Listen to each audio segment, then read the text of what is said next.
வணக்கம். இது நியூஸ் ஃபர்ஸ்டின் மதிய நேர பிரதான செய்தி. உங்களோடு இணைந்து கொள்ளும் நான் தில்ஷாட் தேவதாசன். முதலில் தலைப்புச் செய்திகள்.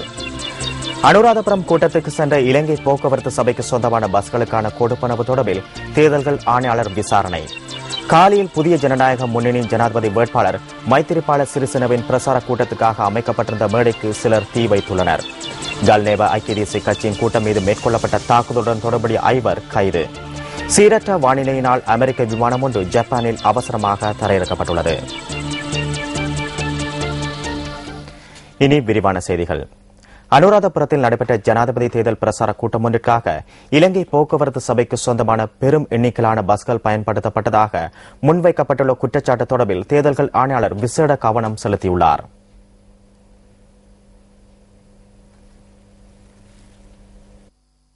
ஐக்கிய மக்கள் சுதந்திர கூட்டமைப்பு அண்மையில் நடத்திய ஊடகவியலாளர் சந்திப்பொன்றின் போது எழுப்பப்பட்ட கேள்விக்கு பதிலளித்த போக்குவரத்து அமைச்சர் குமார வெல்கம கட்டணம் செலுத்தி பஸ்களை பெற்றுக் கொள்ள முடியும் என கூறியிருந்தார். எந்தவொரு தரப்பினரும் இலங்கை போக்குவரத்து சபைக்கு உரிய கட்டணத்தை செலுத்தி பஸ்களை கூட்டங்களுக்கு பயன்படுத்த முடியும் எனவும் அமைச்சர் சுட்டிக்காட்டியிருந்தார். எவ்வாறாயினும் ஜனாதிபதி தேர்தல் பிரசார கூட்டத்திற்காக பயன்படுத்தப்பட்ட பஸ்களுக்கு கட்டணம் செலுத்தப்பட்டமைக்கான பற்றுச்சீட்டுகளை தம்மிடம் சமர்ப்பிக்குமாறு தேர்தல்கள் ஆணையாளர் எழுத்து மூலம் அறிவித்துள்ளார். இதேவேளை பஸ்களை வாடகைக்கு பெற்றுக் கொள்வதற்காக செலுத்தப்பட்ட கட்டணங்கள் தொடர்பான விபரத்தை பட்டியலிடும் நடவடிக்கை முன்னெடுக்கப்படுவதாக இலங்கை போக்குவரத்து சபை தெரிவித்துள்ளது. தேர்தல்கள் ஆணையாளரின் வேண்டுகோளுக்கு அமைய கட்டணம் செலுத்தப்பட்டமைக்கான பற்றுச்சீட்டுகளை இன்று சமர்ப்பிக்க எண்ணியுள்ளதாக இலங்கை போக்குவரத்து சபையின் தலைவர் சசி வெல்கம நியூஸ் ஃபர்ஸ்டிற்கு தெரிவித்தார். அனுராதபுரத்தில் நடைபெற்ற பிரசார கூட்டத்திற்காக சிசுசெரிய பஸ்கள் பயன்படுத்தப்படவில்லை எனவும் அவர் மேலும் தெரிவித்தார். காலி வந்துரம்ப நகரில் புதிய ஜனநாயக முன்னணியின் ஜனாதிபதி வேட்பாளர் மைத்திரிபால சிறிசேனவின் பிரசார கூட்டத்திற்காக அமைக்கப்பட்டிருந்த மேடைக்கு சிலர் தீ வைத்துள்ளனர். மேடை அமைக்கப்பட்டிருந்த இடத்தில் நிறுத்தி வைக்கப்பட்டிருந்த வாகனம் ஒன்றிற்கும் அவர்கள் தீ வைத்துள்ளதாக போலீஸ் ஊடக பேச்சாளர் சிரேஷ்ட போலீஸ் அத்தியட்சகர் அஜித் ரோஹண தெரிவித்துள்ளார். இன்று காலை 6 மணியளவில் இந்த சம்பவம் இடம்பெற்றுள்ளதாக அவர் குறிப்பிட்டுள்ளார். சம்பவம் தொடர்பில் விசாரணை ஆரம்பிக்கப்பட்டுள்ளதாக போலீஸ் ஊடக பேச்சாளர் மேலும் கூறியுள்ளார்.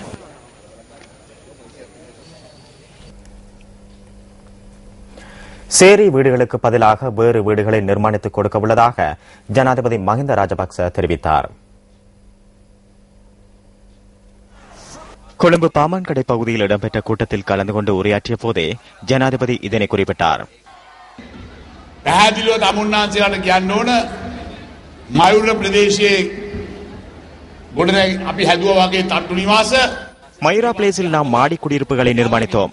அங்குள்ளவர்களை அங்கிருந்து தூர இடங்களுக்கு அனுப்பி வைக்கவில்லை. ஏற்கனவே வசிக்கும் இடங்களிலேயே அவர்களை அமர்த்தினோம் என்பதை நான் தெளிவாக கூறுகின்றேன். ஆனால் தற்போது ஒவ்வொருவரும் ஒவ்வொரு கதைகளை கூறுகின்றனர்.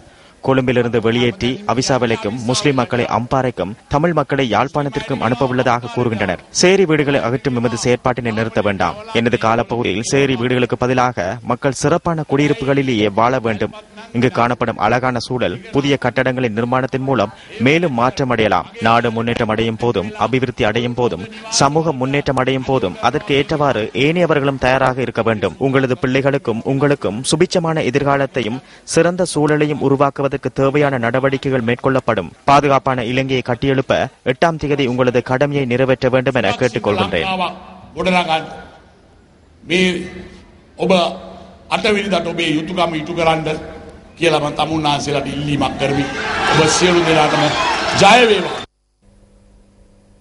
புதிய ஜனநாயக முன்னணியின் ஜனாதிபதி பொது வேட்பாளர் மைத்திரிபால சிறிசேன அளவையில் நேற்று இடம்பெற்ற நிகழ்வில் கலந்து கொண்டு கருத்து வெளியிட்டார். අපි ආවේ දිනන්න මිසක් ආපහු හැරෙන්න නෙවෙයි. අපි ඇවිල්ලා තියෙන මහින්ද වෙනුවට මෛත්‍රී කෙනෙක් කියන්න නෙවෙයි. வெற்றி பெறுவதற்கே அன்றை திரும்பி செல்வதற்கு நாம் வரவில்லை. மஹிந்தவுக்கு பதிலாக மைத்திரியை கொண்டு வருவதற்கு நாம் வரவில்லை. இந்த நாட்டில் அரசியல் கலாச்சாரத்தினை முழுமையாக மாற்றி அமைக்கவே நாம் களமிறங்கியுள்ளோம். ஒவ்வொரு அபிவிருத்தி வேலை திட்டங்களையும் நாம் மேற்கொள்கின்றோம். இவர்கள் அரசியல் செய்யவில்லை, நிறுவனத்தையே கொண்டு நடத்துகின்றனர். பணத்திற்கு அடிமையாகி அதன் மூலம் எல்லா விடயங்களையும் மேற்கொள்ள முடியும் என எண்ணுகின்றனர். பணத்தை காட்டி ஒவ்வொருவரையும் வாங்க பார்க்கின்றனர். மக்களுக்கு தெரியும் இது மாறப்போகின்றது என்று.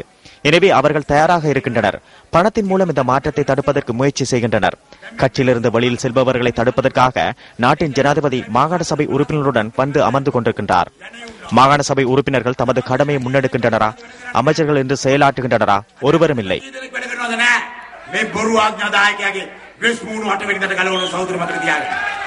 பப்போட இருத்தாலும் மார்பு தட்டிக் கொள்வதும் காணும் இடங்களில் நிலத்தில் வீழ்ந்து வணங்குவதாலும் தேசப்பற்றுள்ளவராக மாற முடியாது. சுனாமியின் போது 40,000 பேரின் உயிர் காவு கொள்ளப்பட்டது. நாடு முழுவதும் கண்ணீரும் கம்மளியுமாக காணப்பட்ட போது நிவாரணங்களை களவாடியவர்கள் தேசப்பட்டுள்ளவர்களா? மனப்பூர்வமாக பேசுங்கள். நீங்கள் கருத்துக்களை தெரிவிப்பதற்கு அச்சம் கொள்கின்றீர்கள். அரசாங்கத்தை விமர்சிப்பதற்கு அச்சம் கொள்கின்றீர்கள். உங்களுக்கு உரிமைகள் இல்லை. இவ்வாறான ஆட்சியாளர்கள் மக்கள் தொடர்பில் ஒருபோதும் சிந்திக்க மாட்டார்கள். நாட்டில் ஏற்பட்டுள்ள இந்த நிலைமையிலிருந்து நாம் வெளியேற வேண்டும். මේ ආකාරයට ජනතාව හිරියර කරලා පාලකෙක් ජනතාව වෙනුවෙන් කවදාවත් යුතුයකම් ඉෂ්ට කරන්නේ නැහැ. අද රටට අත් වෙලා තියෙන තත්ත්වය මේකයි. ඒක හන්ද අපි මේ තත්ත්වයෙන් මේ රට මුදා ගන්න ඕනේ. එයාට රටෙන් පිට වෙන්න දෙන්නේ නැහැ කිව්වලු. එයා මැරෙන්නේ මේක ඇතුළේලු. அவரை நாட்டிலிருந்து வெளியேறுவதற்கு இடமளிக்கப் போவதில்லை என்று கூறப்பட்டுள்ளதாம். இந்த நாட்டிலேயே அவர் மரணிப்பாராம். நான் அவரின் பெயரையோ அல்லது பதவியோ கூறவில்லை. லஞ்ச ஊழல்களில் ஈடுபட்டுள்ளவர்களையே நான் கூறினேன். எவ்வாறு தொப்பியை அவர் போட்டுக்கொள்ள முடிந்தது? தொப்பி சரியாக இருந்து போட்டுக்கொண்டால் பரவாயில்லை. இது தனிப்பட்ட போராட்டம் அல்ல. இது கொள்கை அடிப்படையிலானது. இது நாட்டின் இனம் மற்றும் எதிர்காலம் தொடர்பிலானது. இது நாட்டு மக்களின் சுதந்திரம் மற்றும் ஜனநாயகம் தொடர்பிலானது. ஜனவரி மாதம் 8ஆம் தேதி இந்த நாட்டில் நாம் நிச்சயமாக புதிய அரசாங்கம் ஒன்றை அமைப்போம்.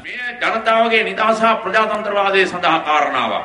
ජනවාරි 8 වෙනිදා මේ රටේ අලුත් ආණ්ඩුවක් හදනවාමයි කියන එක සමුනාස්ලට ඉතාම පැහැදිලිවම කියන්න ඕනේ. கல்நேவ பகுதியில் ஐக்கிய தேசிய கட்சியின் கூட்டம் நடைபெற்ற இடத்தில் இருந்த வாகனங்கள் சிலவற்றிற்கு சேதம் விளைவிக்கப்பட்ட சம்பவம் தொடர்பில் 5 சந்தேக நபர்கள் கைது செய்யப்பட்டுள்ளனர். இந்த சம்பவம் தொடர்பில் கல்நேவ பிரதேச சபையின் தலைவர் உள்ளிட்ட மேலும் 2 சந்தேக நபர்களை கைது செய்வதற்கான விசாரணை ஆரம்பிக்கப்பட்டுள்ளதாக போலீஸ் ஊடக பேச்சாளர் சிரேஷ்ட போலீஸ் அத்தியட்சகர் அஜித் ரோகன கூறியுள்ளார். குறித்த பிரதேச சபை உறுப்பினர் தற்போது தலைமறைவாகியுள்ளமை தெரியவந்துள்ளது. தேர்தல் சட்ட மீறல்களுடன் கிராமப்புறங்களைச் சேர்ந்த உள்ளூராட்சி மன்ற பிரதிநிதிகள் சிலருக்கு தொடர்புள்ளமையும் விசாரணைகளில் தெரியவந்துள்ளதாக போலீஸ் ஊடக பேச்சாளர் குறிப்பிட்டுள்ளார். இது மிகவும் கவலைக்குரிய விடயம் எனவும் அவர் சுட்டிக்காட்டியுள்ளார். சுதந்திரமானதும் நீதியானதுமான தேர்தலை நடத்துவதற்கு அனைத்து தரப்பினரும் ஒத்துழைப்பு வழங்க வேண்டும் எனவும் போலீஸ் ஊடக பேச்சாளர் கோரிக்கை விடுத்துள்ளார். தேர்தல் சட்ட மீறல்களுடன் தொடர்புடையோருக்கு எதிராக கடும் சட்ட நடவடிக்கை மேற்கொள்ளப்படும் எனவும் சிரேஷ்ட போலீஸ் அத்தியட்சகர் அஜித் ரோகன குறிப்பிட்டுள்ளார். ஜனாதிபதி தேர்தல் மேடை தற்போது சூடு பிடித்து வருகின்றது. தேர்தல் மேடைகளில் தெரிவிக்கப்பட்ட கருத்துக்கள் அடுத்து. 2002 පසු අවුරුදු 12කට පස්සේ 2014 UMP ආණ්ඩුවක් ලබන වසරේ එනවා. 2002ஆம் ஆண்டின் பின்னரான 12 ஆண்டுகளில் அடுத்த வருடம் ஐக்கிய தேசிய கட்சி ஆட்சி அமைக்கும் என்பதனை நான் தெளிவாக கூறுகின்றேன். இது 12 வருடங்களுக்கு ஒரு தடவை செல்லும் சைக்கிளே. இந்த தேர்தலில் ஊழல்கள் திருட்டுக்களை செய்தாலும் மக்களின் விருப்பத்தை எவராலும் தடுக்க முடியாது. ජනතාවගේ අභිලාෂය නවත්තන්න ඕනම චරිතයක් විකුණන්න පුළුවන් චරිත තියෙනවා, විකුණන්න බැරි චරිත. தேர்தல் சந்தையில் சிறந்த குணாதிசயங்களை கொண்டவர்களை விற்க முடியும். ஆனால் ரணில் விக்ரமசிங்கவை எடுத்துக்கொண்டால் எந்த வகையில் விற்க முடியாத ஒருவர். உதாரண புருஷராக எமது தலைவர் உள்ளார். இவற்றை சித்தரித்து தவறாக கூறுவதற்கு இந்த மேடையை பயன்படுத்துகின்றனர். மஹிந்த ராஜபக்சவுடன் உள்ள பிரச்சனைகள் என்ன? என்றும் தோற்கடிக்க முடியாத ஒரு குணம் கொண்டவரை இவர். මේ චරිතේ පරද්දන චරිතයක් නැති එක. ஊவ மாகாண சபை கபலும் என ஒரு கருத்து நிலவுகின்றது.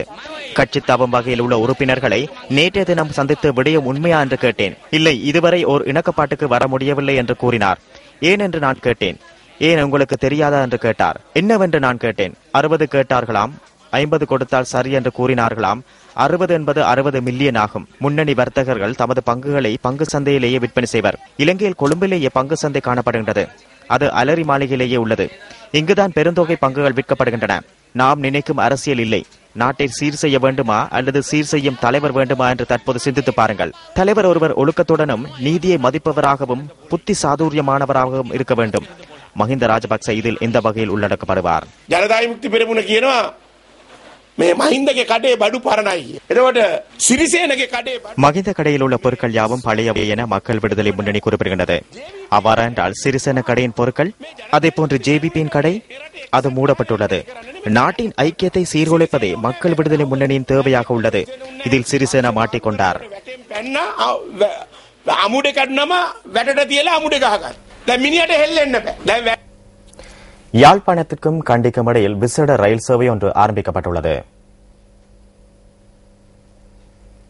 பாடசாலை விடுமுறை மற்றும் பண்டிகை காலத்தை முன்னிட்டு வார இறுதி நாட்களில் இந்த விசேட ரயில் சேவை நடத்தப்படுவதாக ரயில்வே கட்டுப்பாட்டு நிலையம் தெரிவித்துள்ளது. இதற்கமைய சனிக்கிழமைகளில் அதிகாலை 3:55க்கு கண்டியிலிருந்து யாழ்ப்பாணத்துக்கான ரயில் சேவை புறப்பட உள்ளது. இந்த ரயில் ஞாயிற்றுக்கிழமை நண்பகல் 12 மணிக்கு யாழ்ப்பாணத்திலிருந்து கண்டியை நோக்கி புறப்பட உள்ளதாக ரயில்வே கட்டுப்பாட்டு நிலையம் குறிப்பிட்டுள்ளது. தேக ஆரோக்கியமான மனிதர்களை விஞ்சும் சாதுரியமிக்கவர்களாக மாற்று ஆற்றல் உள்ளவர்கள் விளங்குகின்றனர். தளராத மன உறுதியுடன் வாழ்க்கை பயணத்தில் முன்னேற துடிக்கும் ஒரு விசேட தேவையுடையவரின் கதையே அடுத்து. தனது இயலாமைகளை தவிர்த்து இயலுமைகளை நெஞ்சில் நிறுத்தி முன்னேற்ற துடிக்கும் ஒருவரே இவர். மீன்பாடும் தேநாட்டின் பட்டிப்பளை பிரதேச செயலக பிரிவைச் சேர்ந்த சோதிநாதன் சாமானியமான ஒருவர் அல்ல. 2 பிள்ளைகளின் தந்தையான இவர் மனம் தளராமல் தனது கடின உழைப்பினால் நாளைய சந்ததியின் நலனுக்காய் உழைத்து வருகின்றார். லத்திரனியல் உபகரணங்களை இயக்குதல், தென்னை மரம் ஏறுதல், கால்நடை வளர்ப்பு போன்ற பல தொழில்களில் தடம் பதித்து வரும் இவர் மாற்றுத்திறன் என்பது சாபம் அல்ல, வறுமை என்பதை மீண்டும் ஒரு தடவை பறைசாற்றுகின்றார்.